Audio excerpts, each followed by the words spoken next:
Bueno, entonces miren, las herramientas principales de la mineralogía cuando se aplica a procesos, pues vienen siendo las microscopías. Puede ser la microscopía óptica, puede ser la electrónica, ¿sí? Puede ser la difracción de rayos X y también pues, los infaltables análisis químicos. Y todo esto que he mencionado se combina, ¿sí? Hay que combinarlo para sacar una información. Entonces, ¿qué pasa cuando uno empieza a medio entender lo que sucede en los procesos y las fallas que ocurren en los procesos?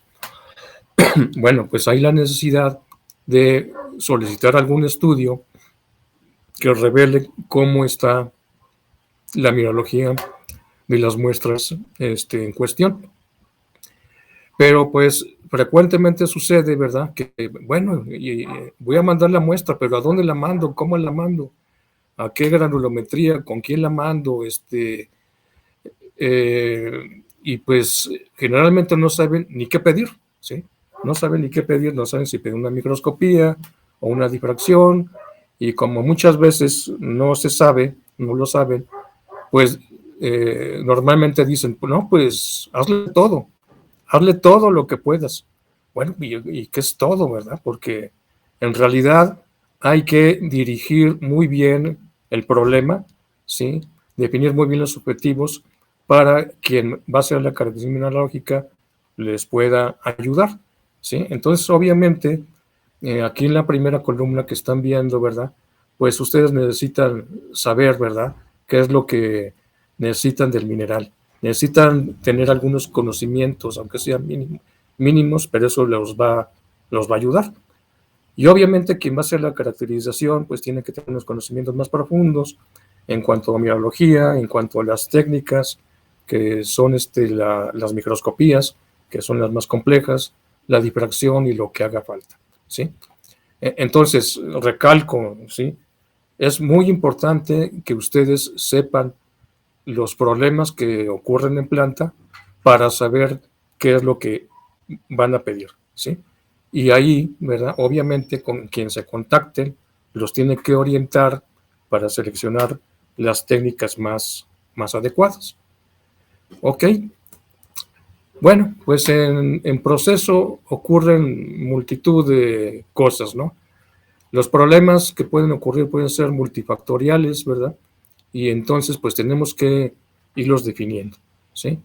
¿En qué línea de producción falló tal cosa o dónde está el problema? ¿Sí? Vamos a revisar cabezas, colas y concentrados o qué es lo que vamos a hacer. Muchas veces problema de molienda, ¿verdad? Entonces, pues también hay que definir muy bien la molienda que se requiere, ¿verdad? Para poder sacar el problema adelante. Muchas veces, claro que se va a poder, pero obviamente va a haber casos en donde por ejemplo, podría ser incosteable algún proceso y entonces pues hay que detenerlo, ¿sí? Como decimos comúnmente nosotros los mexicanos, les puede salir más caro el caldo que las albóndigas, ¿no? ¿Qué tal si lo que andamos buscando es oro y ese oro está como inclusiones muy finas adentro de cuarzo? Cuando digo finas, son del tamaño de 1 micrómetro o menores. Entonces, pues, ¿qué va a pasar? ¿Qué va a pasar ahí? Que por más que muelan, pues no van a alcanzar a liberar el mineral. ¿Ok? Entonces, es ahí cuando, una vez que el experto recibe las muestras, ¿verdad? Él va a definir qué técnicas, en base al objetivo que le hizo saber su cliente, va a definir cuáles son las técnicas más adecuadas, ¿verdad? Para poder definir un mineral. Generalmente, miren, una microscopía nos va a decir el cómo está, eso es muy importante, ¿sí? El análisis químico nos va a decir el cuánto hay, ¿sí?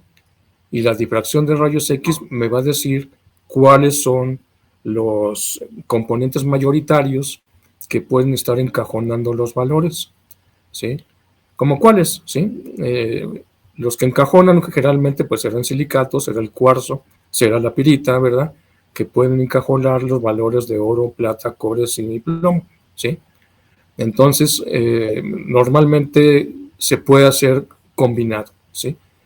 Y es muy importante también contar con los análisis químicos, ¿sí? Normalmente en la planta metalúrgica disponen de ellos, pero si no, pues también con quien se contacten puede realizar también los análisis químicos, ¿sí? Bueno, miren, entonces con la microscopía electrónica de barrido, pues lo que no sabe mucha gente, ¿sí? Les digo que hay mucha carencia de este tipo de conocimientos. Lo que no saben es que con un microscopio electrónico podemos obtener diversos tipos de imágenes, ¿sí? Unos que nos van a presentar la topografía, otros que nos van a presentar la composición o imágenes sensibles a la composición química, y aparte, ¿sí?, de lo que estamos viendo, también podemos ver los componentes como elementos que trae cada fase mineral. Entonces, de esa manera se pueden definir la mayor parte de los valores, ¿sí? Si es cobre, yo voy a saber qué es calcopirita, qué es bornita, qué es cobalita, etcétera, ¿sí? Si es plata, igual es acantita o es plata nativa o polibasita, pirargirita, etcétera, ¿sí? Entonces es muy útil esta técnica. Y les comentaba que en esta técnica vamos a ver el cómo está, por ejemplo, la plata, ¿sí? Algún motivo tendrá o habrá en la planta por la cual no la puedan recuperar. ¿Qué puede ser? Bueno, pues primero el tamaño de partícula que venga encajonado en cuarzo y hay que liberar. ¿O qué tal si ya está liberada o viene liberada? Pues a lo mejor la mineralogía ya les cambió, ya no es argentita, ahora son sulfosales y esas no van a flotar de la misma manera que una argentita. Todo eso lo vamos definiendo y vamos estableciendo el porqué de esas fallas que ocurren, ¿sí? El comportamiento sabemos que puede cambiar. La mineralogía en cualquier yacimiento, en cualquier lugar es cambiante y hay que estarla definiendo continuamente.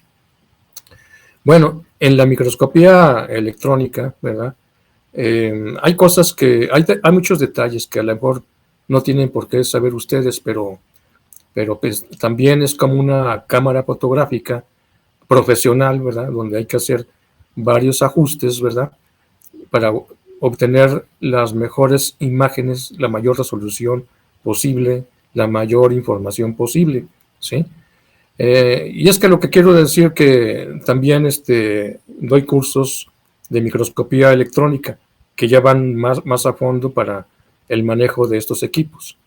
Pero pues dense cuenta que es necesario conocer un poco de la información que se obtiene por estas técnicas, ¿sí? Porque muchas veces lo que nos pasa cuando estamos viendo un reporte es que no sabemos interpretar las imágenes de microscopía electrónica, ¿sí?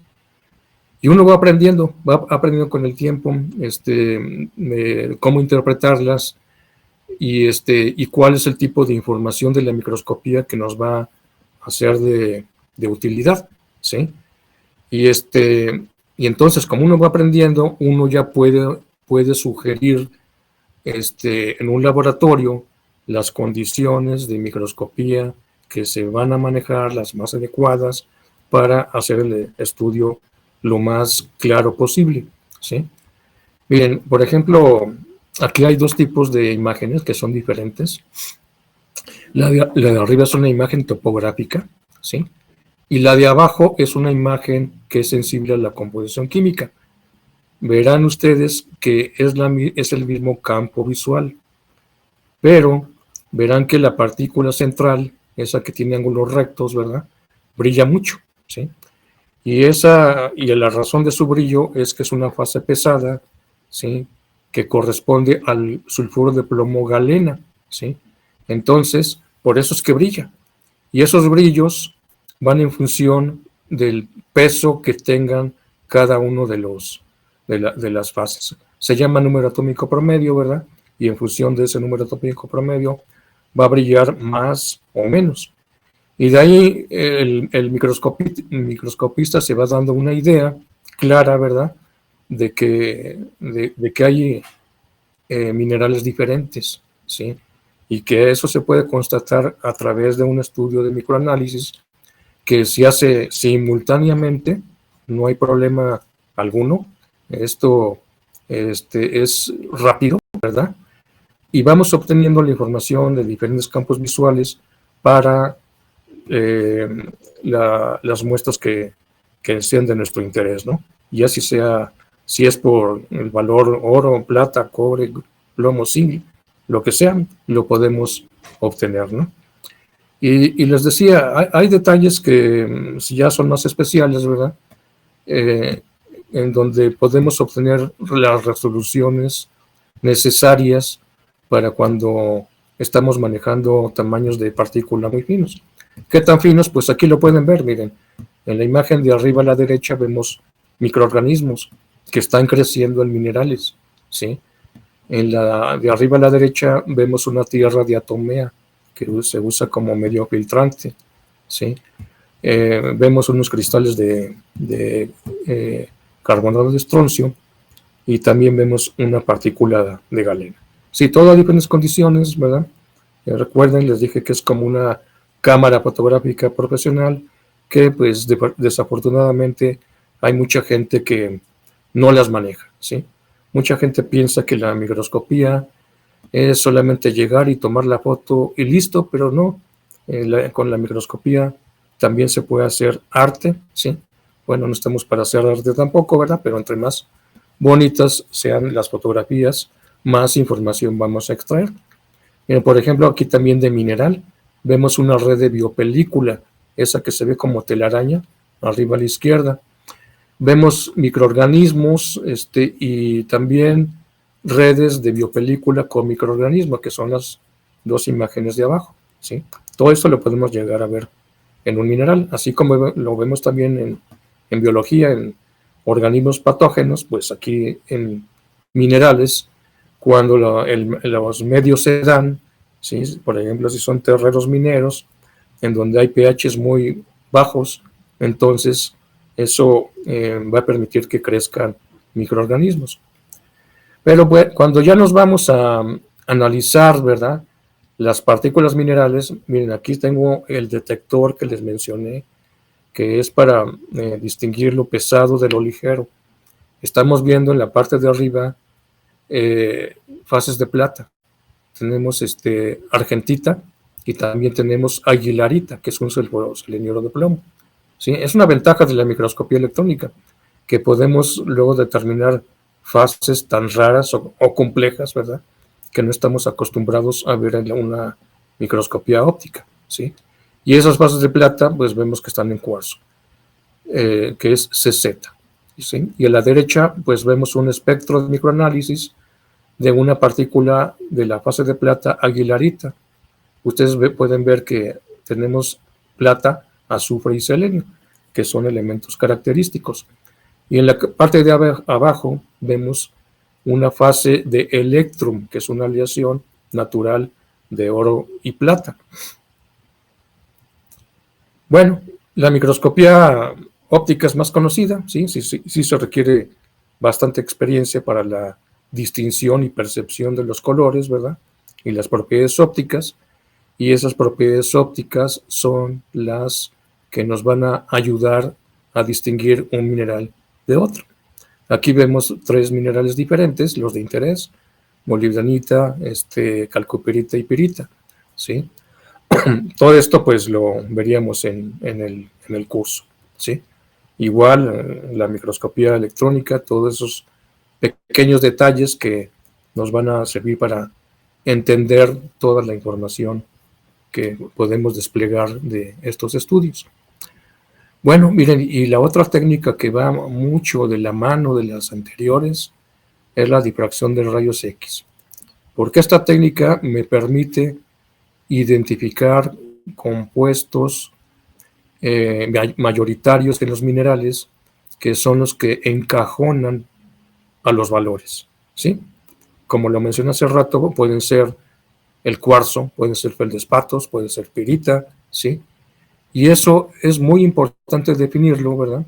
Porque los silicatos, en primer lugar, son difíciles de definir por microscopía, por las técnicas de microscopía. Pero también la otra cosa importante es que hay que estar muy seguros qué fases son estas, porque a la hora de procesar el mineral, si es cuarzo, el cuarzo es muy duro y vamos a necesitar una molienda más prolongada para poder liberar los minerales, ¿sí? Los valores. O si es un feldespato, pues requerimos menos tiempo. Si tenemos perita, pues es dura la perita y necesitamos tiempo y además necesitamos disolverla en algún ácido. Vean cómo de esta técnica ya estamos sacando conclusiones de qué es lo que hay que hacer para tratar adecuadamente un mineral en la planta metalúrgica, ¿sí? Entonces es muy importante. Y vamos a tratar también este tema, ¿verdad? De que pues realmente trabaja por estructura cristalina, pero la información que se obtiene es sumamente valiosa. Ahí tienen ustedes un espectro obtenido por el difractómetro de rayos X, en donde vemos los componentes, ¿no? Y como verán ustedes, hay algunos, sobre todo los silicatos, el clinocloro, la demergita, que son complejos, también tenemos feldespatos, ¿verdad? Todo eso lo vamos a definir. Obviamente, si es una muestra de cabeza, pues no van a salir los valores, pero lo que nos interesa en este momento, ¿verdad?, es definir aquellas especies mayoritarias que encajonan los valores. Con la difracción se pueden hacer muchas cosas. Podemos también ver la evolución de un proceso, ¿sí? Un proceso de concentración. Si en ese proceso de concentración, en el concentrado, realmente se estén concentrando los valores, ¿verdad? Y esté disminuyendo la roca encajonante como el cuarzo. Entonces aquí tienen 4 espectros superpuestos para ver qué es lo que está sucediendo, ¿sí?, en 4 partes del proceso. En la difracción también, también podemos descubrir causas que estén, digamos, perjudicando la concentración, ¿sí?, la pureza de un concentrado. Miren, por ejemplo, los difractogramas que están viendo pertenecen, o uno de ellos trae una pirrotita monoclínica y otro, la de abajo, una pirrotita hexagonal. Pues sucede que dependiendo de cuál traiga, y sobre todo aquí nos referimos a la pirrotita hexagonal, esta lo que puede estar causando, ¿verdad?, es que por sus características morfológicas esté flotando y esté contaminando concentrados de plomo y de zinc. Y uno se hace la pregunta, ¿no? Se hace la pregunta, bueno, ¿y por qué se están yendo especies de fierro a mi concentrado? ¿Acaso le falta liberación? No lo sabemos. Pero si hacemos la difracción de rayos X, vamos a descubrir que tenemos una pirrotita hexagonal que es la que está flotando y está yéndose al concentrado y lo está perjudicando, ¿verdad? Lo está contaminando. Ok, bueno, entonces, pues de eso se trata la mineralogía. Hay que definir todas aquellas características mineralógicas de las especies de valor, también de las que nos perjudican, las que son indeseables, ¿verdad? Como el arsénico, el antimonio, el selenio, el telurio, ¿verdad? Y una vez que hayamos definido esas características mineralógicas, es cuando podemos hacer ajustes en el proceso metalúrgico. Miren, aquí en estas imágenes podrán ver unas fotos a 100 mallas, a 200 mallas, a 325 mallas, porque de ahí nosotros vamos viendo cómo ocurre la liberación. Aquí ya nos pasamos hasta la 325, ¿sí? y vamos viendo cómo se va liberando el mineral. Mira, en el anterior hay fases, hay uniones binarias importantes, pero ya cuando tenemos más molienda, vean ustedes que las fases ya están en la periferia, las fases de valor. Por ejemplo, aquí tengo esfalerita, acá tengo calcopirita. O sea que estamos a un poquito de poderlas liberar, porque ya en la malla 325 ya las vemos liberadas, ¿sí? Entonces, claro que en la escuela, en la carrera, jamás vamos a ver estudios de liberación, ¿sí? Pero en un curso sí se los vamos, en un diplomado como este, sí se los vamos a enseñar, ¿sí? También les vamos a platicar algo del proceso, ¿verdad?, que se sigue a la hora de hacer conteos de granos liberados y asociados para sacar el grado de liberación, cuántos hay que contar, cuándo es oportuno suspender ya el conteo, porque tampoco queremos hacer un estudio largo, ¿verdad? Y hay cosas muy interesantes, por ejemplo, el darle seguimiento a procesos. Miren, por ejemplo, aquí lo que están viendo es un concentrado de plata, arriba a la izquierda, ¿sí? Donde esta plata se obtuvo por el proceso Merrill-Crown, tal vez algunos de ustedes lo conozcan, ¿sí? Y realmente así es como debe de obtenerse el concentrado, ¿sí?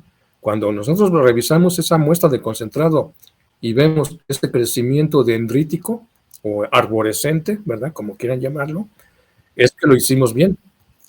Pero si el concentrado final presenta el aspecto de abajo a la izquierda o abajo a la derecha, eso ya nos habla de problemas que ocurrieron en ese proceso. Miren, por ejemplo, vean ustedes que esta parte que es zinc son partículas esféricas de zinc que se agregan a propósito, ¿verdad?, para que la plata pueda haber un intercambio del cianuro de plata que se forma, para que se forme cianuro de zinc y la plata quede libre como arriba. Pero vean ustedes que aquí ocurrió algo que no deseamos, ¿verdad? Y la plata está precipitada en la esfera de zinc. O sea que ese concentrado lleva mucho zinc porque la plata ahí está envolviendo la partícula de zinc, ¿verdad? Entonces es algo que no queremos. Bueno, ¿y por qué ocurrió esto? Bueno, pues se sabe, ¿verdad? Se sabe que cuando nos falta agregar ciertos reactivos, en este caso nitrato de plomo, por lo que va a pasar es que no se va a inducir la precipitación dendrítica como se ve en la parte de arriba, ¿verdad? Entonces, agregando nitrato de plomo, nitrato de plomo, vamos a tener el precipitado dendrítico que deseamos, ¿sí? Y acá vean que ocurrió una cosa diferente. Ahora, en lugar de tener zinc nada más, tenemos zinc oxidado. Y el zinc oxidado ya no se va a disolver por nada del mundo, ¿sí? ¿Qué pasó ahí? Pues que en el proceso hay una etapa que se llama desoxigenación. Y entonces lo que pasó es que hubo una falla ahí en la desoxigenación. Y entonces el concentrado resultó demasiado impuro, una revoltura de cosas indeseables y un concentrado que pues no deseamos, ¿verdad? Y vean que todo esto se está definiendo por un estudio de caracterización mineralógica, ¿sí? Y las bases obviamente que se derivan de los procesos. Bueno, entonces, una cosa que les comento que siempre es muy frecuente que se combine son los análisis químicos, la diferenciación de rayos X y la microscopía electrónica, ¿sí? Entonces, lo que pasa es que cuando hacemos análisis químicos, sabemos los elementos, pero no sabemos las fases, ¿sí? Si decimos zinc plomo, plata, etcétera, no es lo mismo que decir para la plata argentita, polibasita, piralgirita, etcétera, o para el plomo galena o anglesita, o para el zinc esfalerita o bursita o zincosita. No es lo mismo, ya lo estamos definiendo por microscopía electrónica, ¿sí? Pero entre los dos estudios, sabiendo la concentración de cada elemento, podemos llevar a cabo una reconstrucción mineralógica, ¿sí? Y eso nos va a permitir establecer cuánto traigo de cada fase mineral en mi muestra, ¿sí? Y eso es de una manera muy precisa.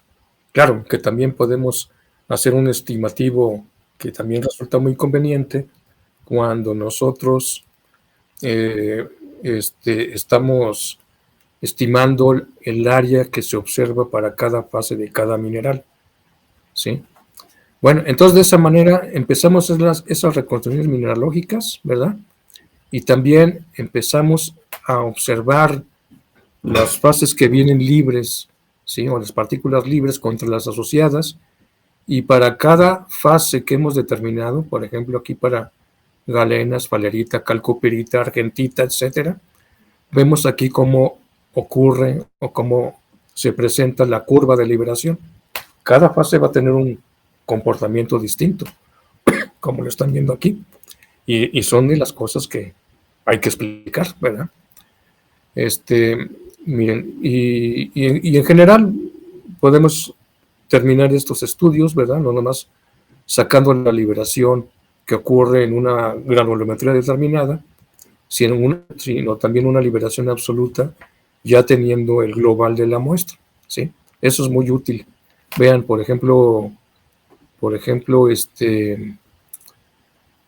tenemos que para la galena, ¿sí? Su liberación global es 88%, que es mucho mayor que la de la calcoperita, ¿sí? Esto quiere decir que la calcoperita viene más asociada. ¿Y por qué podría ser esto? Bueno, pues hay uniones que son muy frecuentes. Por ejemplo, la calcoperita y la esfalerita es muy común que vengan unidas, ¿sí? Y como inclusiones, que allí en realidad se llaman exsoluciones, que pues también lo explicaríamos en el curso. Miren, lo que hemos visto hasta ahorita es algo así como mineralogía convencional, que todo el mundo debería saber una vez que terminó sus estudios de licenciatura. Pero les digo, no es así. Pero cuando vienen problemas más complejos o poco comunes, entonces eso prácticamente no lo van a ver en ninguna parte, ¿sí?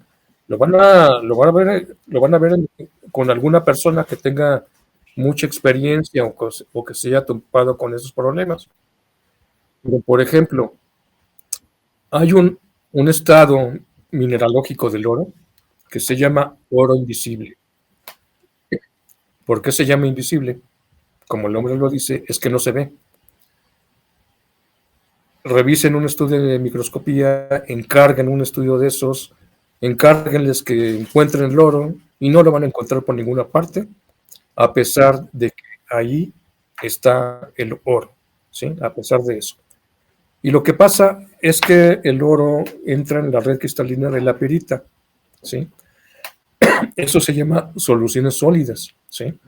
Y existe una infinidad de soluciones sólidas, ¿sí? En minerales, cosa que tampoco lo van a ver en una licenciatura, ¿sí? Por ejemplo, nada más voy a dar uno, aparte de aquí del oro que estoy mencionando, porque es muy frecuente. Sí, quizá lo hayan escuchado. La esfalerita normalmente trae hierro que está en solución sólida o dentro de la red cristalina, ¿sí? Y cuando vamos explotando la esfalerita, ¿qué sucede? Que en las primeras etapas, ¿sí? A poca profundidad, tiene poca cantidad de hierro, pero a medida que vamos profundizando, ¿sí? Tenemos más niveles hacia abajo, el hierro aparece en mayor cantidad, ¿Y qué pasa? Pues irremediablemente va a haber un momento en donde se suspenden las operaciones porque ya no es costeable el proceso, ¿sí? Un proceso físico como es la molienda será costeable, ¿verdad? Pero un proceso químico es más costoso. Entonces ya se hace incosteable beneficiar una esfalerita con mucho hierro, que se llama marmatita. Bueno, pues con el oro pasa lo mismo, ¿no? Vean ustedes, por ejemplo, el oro en la antigüedad pues era más fácilmente extraíble, pero pues ya no lo estamos acabando, lo hemos explotado demasiado y lo que queda actualmente es que el oro está en estados mineralógicos bastante complejos, muy intrincados, ¿sí? Está muy asociado, tamaños de partícula muy finos. Y ahora, con la tecnología moderna, pues se ha descubierto, ¿verdad?, que el oro también puede estar en la red cristalina de la perita, ¿sí? Entonces, hay piritas, lo que están viendo aquí en la parte central de la fotografía, es una pirita que está vista bajo un modo especial que también poca gente conoce, ¿verdad?, que se llama modo de alto contraste, que les va a permitir ver unas bandas claras y oscuras que, me, que eso me lo relaciona con la presencia de oro, ¿sí? También con la presencia de arsénico, porque el arsénico y el oro van de la mano, ¿sí? Pero el descubrir esto es muy importante, ¿sí? También sigue un comportamiento lineal, ¿sí? La presencia de arsénico y oro es lineal, pero cuando es lineal, ¿verdad? Repito, es que hay una unión con el oro, ¿sí? Ahora, claro que esto no lo vamos a sacar con una molienda, porque está en la red cristalina. ¿Cómo lo vamos a sacar? Pues con biolixiviación, a través de microorganismos que van a lixiviar la pirita, ¿sí?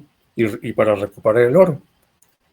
Ese es el método principal a futuro. Ahorita ya lo están haciendo países como Chile, Canadá, China y Estados Unidos. Chile, no sé si lo mencioné, Chile también. Pues para allá vamos. Para allá vamos. Actualmente alrededor del 15% del cobre mundial se extrae por este método. Bueno, y actualmente ya hay interés, ¿eh? A mí me ha tocado ya varios casos de estos y me han dicho, no, pues está bien, mándamelo porque acá los chinos están interesados, ¿verdad?, en ese mineral y ellos lo van a procesar. O sea, para allá tenemos que ir nosotros, ¿sí?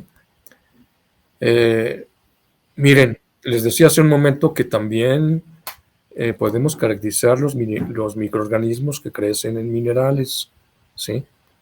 ¿Y por qué es de interés? Por lo que acabo de decir. La pirita aurífera, ¿sí? Los microorganismos son los que se encargan de disolver la pirita, ¿sí?, y dejar libre el oro. Es lo mismo que pasa con el cobre.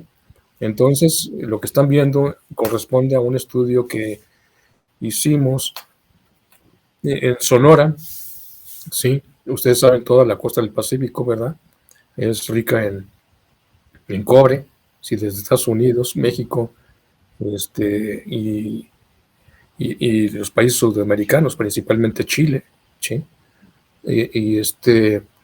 Entonces, aquí estamos viendo cómo proliferan los microorganismos, cómo se forman costas de lixiviación, costas de oxidación, perdón, costas de oxidación, este, y a los pHs que se forman. Y bueno, ¿por qué nos interesa esto?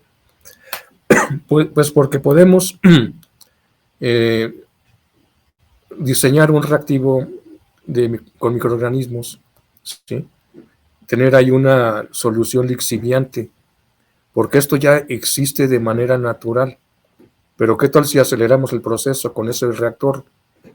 Bueno, pues lo que va a suceder es que efectivamente lo vamos a acelerar y un proceso que puede tardar muchísimos años, al año de su implementación, ya nosotros podemos estar obteniendo lixiviados de cobre, por ejemplo, y recupera el cobre de ahí. Y esto es de gran interés. ¿Por qué? Porque esto no requiere el uso de ácidos y reactivos que contaminen el medio ambiente. Es decir, esto permite actuar de una manera limpia, ¿sí? Sin contaminar el medio ambiente, ¿sí? Es una tecnología limpia, pues que hay que ir desarrollando y pues cada vez hay más interés, ¿verdad? Y desde luego que la caracterización mineralógica juega un papel importante. Y bueno, también sabemos que la industria minera pues es muy contaminante, ¿no? Pues también hay que ponerle remedio. También las mismas empresas mineras, algunas ya están muy interesadas, ¿verdad?, en observar cómo son sus emisiones, ¿sí? Lo que están viendo aquí son partículas atmosféricas, ¿sí? Y esas partículas atmosféricas pueden venir de la empresa minera, pero también puede venir de otro tipo de industrias, ¿sí? Puede venir hasta de actividad de la agricultura o de la quema de la caña, ¿sí? Hay multitud de fuentes que pueden emitir estas partículas, ¿sí? Entonces, pues digo, no voy a dar nombres, pero en el último trabajo que hice, pues la empresa estaba interesada en ver cuáles son los contaminantes que existen adentro de sus plantas y también afuera, porque afuera hay comunidades, ¿sí? Entonces ya hay una preocupación por la emisión de contaminantes al aire que puedan perjudicar la salud humana, ¿sí? De gente que está afuera viviendo, ¿verdad? Esto también, obviamente, son imágenes de microscopía y podemos hacer la caracterización mineralógica. Quizás sea un poquito más complejo aquí porque influyen otros factores, ¿verdad? En donde los minerales se vuelven más complejos, ¿verdad? Y en realidad pues ya no son minerales, ya son fases que se derivaron de los minerales.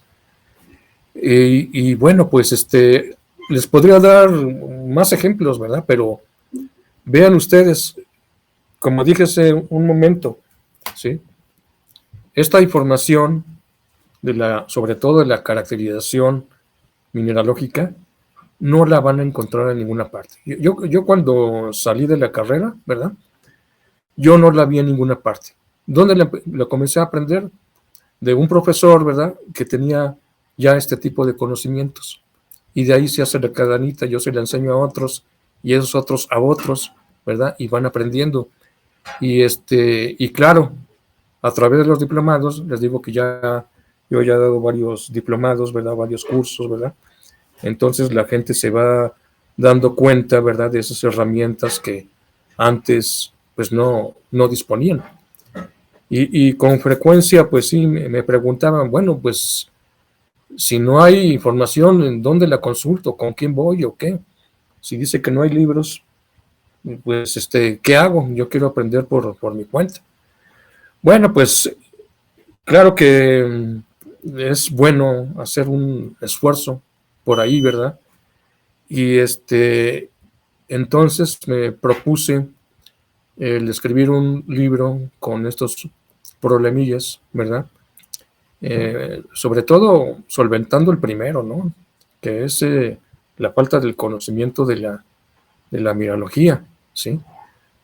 Aquí no, en este libro, pues no van a ver una mineralogía tradicional.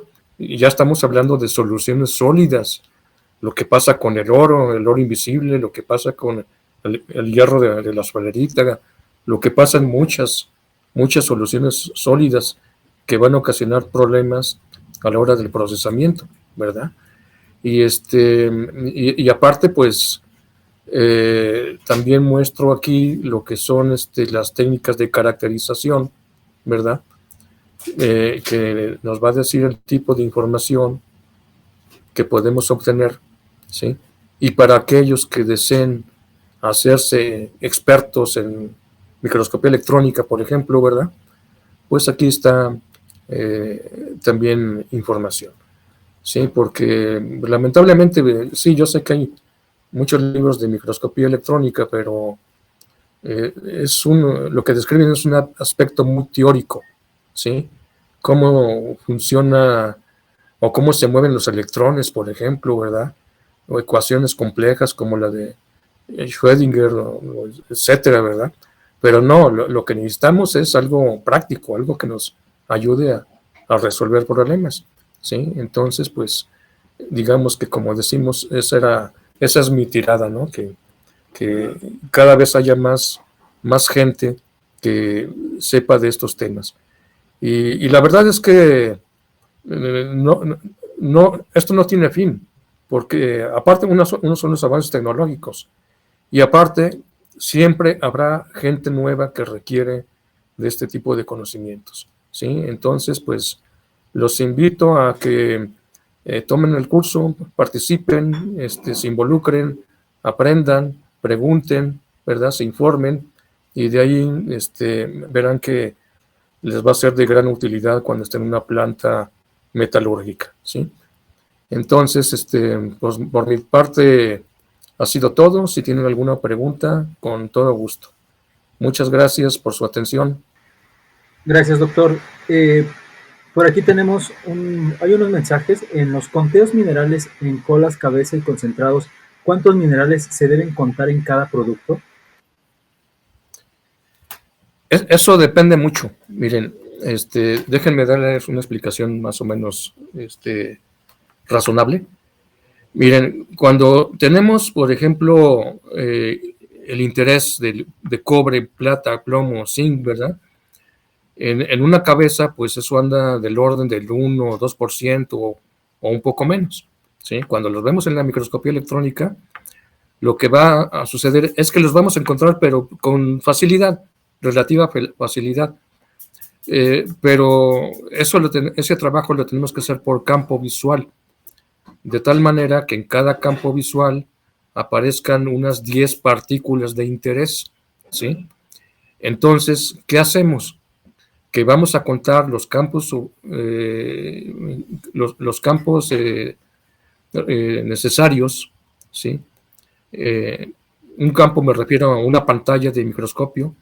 Aquí tenemos que contar, pensando en este ejemplo, unas 30 pantallas para tener un total de 300 partículas de interés, ¿sí? Muchísimas gracias por habernos dado la oportunidad de llenarnos de un conocimiento tan vasto que usted tiene. De verdad que podríamos pasarnos aquí varias horas viendo este tema tan apasionante de la mineralogía, de las técnicas que se utilizan para la caracterización en estos tiempos. Hay muchísima información y como usted bien lo mencionó hace un rato, bueno, pues mucha de esta información obviamente no se puede tener en la carrera, no hay tiempo suficiente, es necesario que nos sigamos preparando en otros, con diplomados o con maestrías. En este caso, pues nosotros, Geo and Petro Services, tenemos la fortuna de poder contar con usted para la impartición de este primer módulo, Mineralogía aplicada a través de técnicas de caracterización avanzada. Esta solamente fue una probadita de lo mucho que vamos a ir aprendiendo todos quienes tengamos a bien participar, a quienes decidamos tomar esta formación. Seguramente vamos a sacar muchísimo beneficio de ello. Entonces, bueno, pues la invitación está abierta. El doctor Aragón ya tiene todo preparado para comenzar con el módulo que le corresponde. Después vamos a tener otro módulo de optimización y conciliación de datos de procesos metalúrgicos con el doctor Valentín Ibarra, y también vamos a tener geometalurgia con el doctor Guillermo Turner. Entonces, como se darán cuenta, nuestros tres ponentes son unos buenazos en su área, entonces no se pierdan la oportunidad de poder sintetizar en 126 horas de capacitación todo lo que a ellos les ha llevado pues una vida a aprender. Lo van a poder aprender ustedes en tan poco tiempo. Eso es algo bien, bien interesante, cómo es que nos podemos podemos apoyarnos en ellos. Y bueno, como ustedes se han dado cuenta, el doctor Aragón, con muchísima entrega y con un lenguaje sencillo, nos transmite el conocimiento, y eso nos habla de su preparación tanto académica como en la industria, porque también él ha sido asesor de muchas empresas mineras aquí en México, que les ha apoyado en la optimización de sus plantas de procesamiento de minerales. Entonces es importante que pues tomemos la información de gente tan valiosa como ellos. Les repito, el primer módulo es el del doctor Aragón. Tenemos becas, sí tenemos algunas becas, estamos un poco limitadas. Ahorita me están diciendo que son, ¿cuántas? 10 becas. 10 becas que les podemos dar a los primeros 10 que nos digan, ¿sabes qué? Yo quiero participar. Nos pueden mandar un mensaje de WhatsApp o nos pueden contactar vía correo electrónico, y también tenemos facilidades de pago, así que no se preocupen si por alguna situación no alcanzan a hacer los primeros 10, también van a poder tener esa posibilidad de hacer pagos de tal manera que puedan ustedes inscribirse a este diplomado y que puedan formarse con personas de alto nivel en la materia. Y bueno, pues si no tienen otra duda, nosotros nos despedimos. Muchísimas gracias a todos los que participaron. Un abrazo hasta donde quiera que estén, y estamos a sus órdenes en el 473-73-75-100 y en contacto @geoampetroservices.com. Muchísimas gracias. Les mandamos un abrazo. Que estén muy